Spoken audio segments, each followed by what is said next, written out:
Sayan tuition সেন্টারের পক্ষ থেকে সমস্ত ছাত্রছাত্রীদের অভিনন্দন জানাই। এর সঙ্গে নর্থ বেঙ্গল ইউনিভার্সিটির আন্ডারে যে সমস্ত ছাত্রছাত্রীরা রয়েছে তাদের তরফে আমাদের সেন্টার থেকে বিভিন্ন ভিডিও আপলোড করা হয়েছে। সিলেবাস এবং বিভিন্ন পাঠ্যাংশের বিষয়গুলো ধরে ধরে আলোচনা করা হচ্ছে।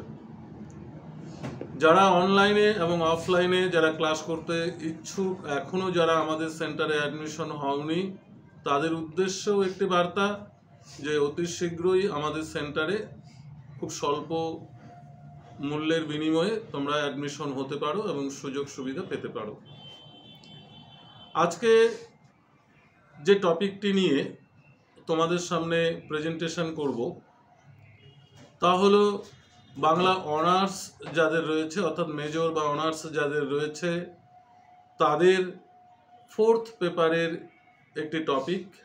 পাশাপাশি পাস কোর্সে যারা রয়েছে, মাইনর বাংলা এবং ডিএসসি বাংলা যাদের রয়েছে তাদেরও একটি টপিক। মূলত দুটো একই টপিক, দুটো বিষয়ের মধ্যেই রয়েছে। সেই টপিকটা নিয়ে আজকে আলোচনা করছি। একটি ছোট গল্প, রসময়ীর রসিকতা। রসময়ীর রসিকতা এর নামকরণের সার্থকতা, এই বিষয়টা নিয়ে সামগ্রিকভাবে আলোচনা করব। পাশাপাশি রসময়ীর রসিকতা গল্পের যে বিষয়বস্তু, গল্পের চরিত্র, প্রাসঙ্গিকতা, সেই দিকটাও পুঙ্খানুপুঙ্খভাবে আলোচনা করব। রসময়ীর রসিকতা, আমরা গল্পের টাইটেল প্রসঙ্গেই বুঝতে পারছি রসিকতা অর্থাৎ গল্পটি একটি হাস্যরসাত্মক গল্প। কারণ রসিকতা প্রসঙ্গটি হাস্যরসের প্রসঙ্গেই উঠে আসে, তাই রসময়ীর রসিকতা একটি হাস্যরসাত্মক গল্প। তবে হাস্যরসের অন্তরালে কিছুটা ট্র্যাজেডিও আমরা গল্পের প্রসঙ্গে পাব। রসময়ীর রসিকতা গল্পের প্রধান চরিত্র ক্ষেত্রমোহন বাবু ও তার দুর্দণ্ড রণরঙ্গিনী স্ত্রী রসময়ী। এই দুজনের দাম্পত্য জীবন কাহিনী নিয়েই এই গল্পের মূল প্রেক্ষাপট রচিত হয়েছে। ক্ষেত্রমোহন বাবুর বয়স 40 বছর, তার স্ত্রী রসময়ীর বয়স 30 বছর। তাদের দাম্পত্য জীবন অতিবাহিত করছে 18 বছর। এই 18 বছরে ক্ষেত্রমোহন বাবু তিনি জেলা কোর্টের যে মোক্তার, তিনি কোর্টে একাধিক কঠিন প্রতিপক্ষকে হেলায় হারিয়েছেন, কিন্তু বাড়িতে স্ত্রী রসময়ীর কাছে প্রতিনিয়তই পরাজিত হয়েছেন। কারণ তার স্ত্রী রসময়ী এমন রণরঙ্গিনী নারী, তার সাথে সে কখনোই কুলিয়ে উঠতে পারত না। এই দাম্পত্য জীবনের 18 বছরের মধ্যে সে জীবনে এক মুহূর্তের জন্যও শান্তি পায়নি। তার অশান্তির মূলত দুটো কারণ। এক হলো তার সংসারে তার স্ত্রীর এই দুর্দণ্ড প্রতাপ চরিত্র, দুই হলো তাদের সংসারে কোনো সন্তান সন্ততি ছিল না। তাই ক্ষেত্রমোহন বাবুর বন্ধু বান্ধব, আত্মীয় স্বজন, জ্যাঠা, কাকা, দাদা, যারা পরিজনেরা রয়েছে প্রত্যেকেই ক্ষেত্রমোহন বাবুকে দ্বিতীয় বিবাহের কথা বলেছিল। একবার ক্ষেত্রমোহন বাবুও মনে করেছিল বিবাহ করবে, কারণ বিবাহ প্রয়োজন তার সন্তানের জন্য এবং সংসারে শান্তি শৃঙ্খলা ফিরিয়ে আনার জন্য। কিন্তু স্ত্রীর দাপটে সে কিন্তু বিবাহ কুলিয়ে উঠতে পারেনি। আমরা গল্প প্রসঙ্গে জানব যে রসময়ীর জীবিতকালে যে বিবাহ ঠিক হয়েছিল সেটা ভেঙে যায়, এবং বিবাহে তার মৃত্যুর পরেও, অর্থাৎ রসময়ীর মৃত্যুর পরেও ক্ষেত্রমোহন বাবুর ঠিক করা বিয়ে কিন্তু বানচাল হয়ে যায়। কিভাবে সে ঘটনা পরম্পরায় আমরা কাহিনী পর্যবেক্ষণে সে বিষয়টা আমরা জানব। ক্ষেত্রমোহন বাবুর সংসারে স্ত্রীর দাপটে দুদিন বাড়ি ছাড়া হয়েছিল।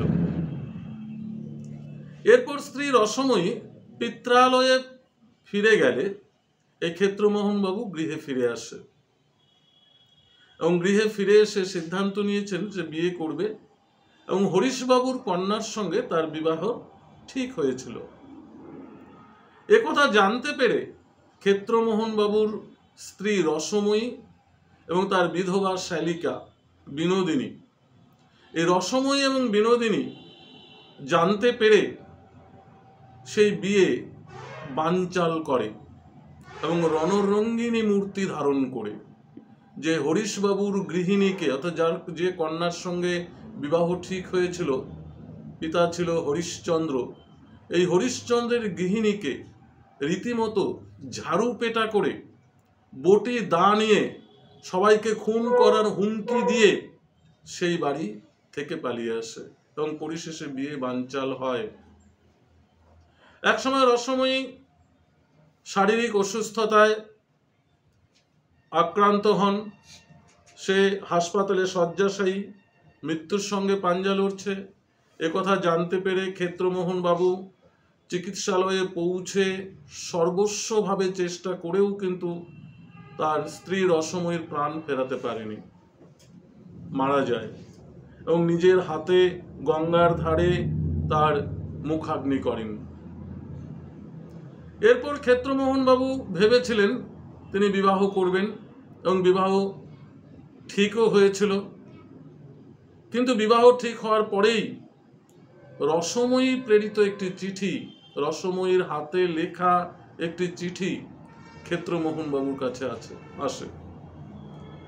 পরপর 3টি চিঠি রসময়ীর নামে ক্ষেত্রমোহন বাবুর কাছে আসে। প্রথম চিঠি বিবাহের দিন ঠিক হওয়ার পর এসেছিল। চিঠির বিষয় ছিল যে আমি মারা যাওয়ার পরেই তোমার মতিচ্ছন্ন হয়ে গেছে, তুমি ভেবেছো আমি মরে গেলে তুমি বিয়ে করবে, আমি মরে গিয়েও তোমাকে শান্তি দেব না। তোমার বাড়ির সামনে যে বট গাছটি রয়েছে, এখন আমি সেই বট গাছেই বসবাস করি। মাঝে মধ্যে রাতের বেলায় তোমার শয়ন কক্ষে ঢুকি, তোমার খাটের চারপাশে ঘুরি, মাঝে মধ্যে মনে হয় তোমাকে গলা টিপে মেরে আমার সঙ্গে তোমার সঙ্গী করে নেই। এই ছিল প্রথম চিঠির বিষয়। এই প্রথম চিঠিকে অনেকেই ভুয়ো চিঠি মনে করেছিল এবং ভুয়ো চিঠি মনে করে বিয়ের আশীর্বাদ পর্যন্ত হয়েছিল।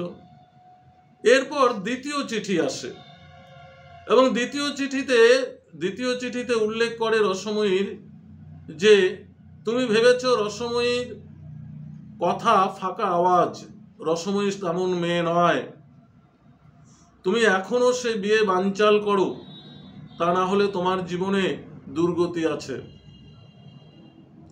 এরপর তাদের পরিবারে, অর্থাৎ ক্ষেত্রমোহন বাবু, খুড়ো এবং তার অফিসের কয়েকজন সহকর্মী যারা ছিলেন তাদের সঙ্গে কথোপকথনের মধ্য দিয়ে খুড়ো মহাশয় যিনি ছিলেন জানায় যে হয়তো আত্মা, প্রেতাত্মা বলে কিছু কথা আছে, তাই 1 বছর না যাওয়া পর্যন্ত, 1 বছর গেলে এই রসময়ীর পিণ্ডি গয়াতে দেওয়ার পর হয়তো বিয়েটা করলে বোধহয় ভালো হবে।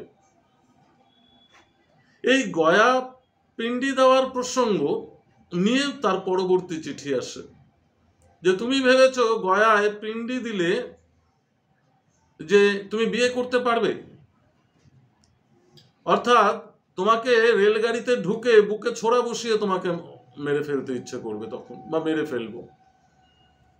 এইভাবে পুরো বিয়েটাই বানচাল হয় এবং গল্পের একেবারে আমরা যদি পরিশেষে আসি, একটা সময় শোনা যায় ক্ষেত্রমোহন বাবুর ছোট শালা তিনি বোমার আঘাতে আক্রান্ত হয়েছেন, বোমা কোম্পানির বোমার আঘাতে আক্রান্ত হয়েছেন। তাকে দেখতে ক্ষেত্রমোহন বাবু সেখানে যান এবং সেখানে রাত্রি যাপনকালে পুলিশ আসে বাড়ি তল্লাশি করার জন্য। পুলিশ জানায় যে আমি তোমার বাড়ি সার্চ করবে, অর্থাৎ বাড়ি সার্চ করার কারণ হিসেবে পুলিশ জানিয়েছিল যে এই বাড়িতে নাকি বোমা তৈরির কারখানা আছে। পুলিশ সার্চ করে বোমা তৈরির কিছু পায়নি, কিন্তু একাধিক জিনিসপত্র, ছোটখাটো জিনিসপত্র পেয়েছিল। এর মধ্যে প্রধান যে বিষয়গুলো পেয়েছিল তা হলো কি একাধিক চিঠি। বিভিন্ন সময় প্রেক্ষাপট নিয়ে রসময়ী একাধিক চিঠি লিখে গিয়েছিলেন, আর সেই চিঠিগুলো ক্ষেত্রবিশেষ অনুযায়ী, অর্থাৎ রসময়ীর বিধবা দিদি বিনোদিনী ক্ষেত্রমোহন বাবুকে পাঠাতেন। অর্থাৎ এই যে গল্পের যে পরিসমাপ্তিতে আমরা বুঝতে পেরেছি যে একটা হাস্য রস ফল্গু ধারার মতো গল্পের অন্তরালে কিন্তু প্রবাহিত হয়েছে। এভাবে গল্পটি পরিসমাপ্তি হয়েছে। অর্থাৎ আমরা দেখেছি রসময়ী জীবিতকালেও ক্ষেত্রমোহন বাবুকে শান্তি দেয়নি, এবং তার মৃত্যুর পরেও ক্ষেত্রমোহন বাবুকে দুদণ্ড শান্তি দেয়নি, এবং মৃত্যুর পরেও তার বিয়ে বানচাল করেছে। অর্থাৎ গল্পের পুরো কাহিনীটি একটা হাস্যরসের অন্তর্নিহিত ধারা ফল্গু ধারার মতো প্রবাহিত হয়েছে। ফল্গু ধারা কি? ফল্গু ধারা হলো মাটির নিচ দিয়ে যে নদী প্রবাহিত হয়, বাইরে থেকে বোঝা যায় না, কিন্তু একটা অদৃশ্য ধারা মাটির তলদেশ দিয়ে প্রবাহিত হয়। ঠিক আমরা এই রসময়ীর রসিকতা গল্পটি পাঠকালেও কিন্তু আমরা একটি বিষয় দেখতে পাচ্ছি, যেটা হাস্য রস এই গল্পের অন্তরালে কিন্তু নিহিত হয়েছে। যদিও এর একটা ট্র্যাজেডি কিন্তু আমরা ক্ষেত্রমোহন বাবুর জীবনে পেয়েছি। এইভাবেই গল্পটি পরিসমাপ্তির পথে অগ্রসর হয়েছে।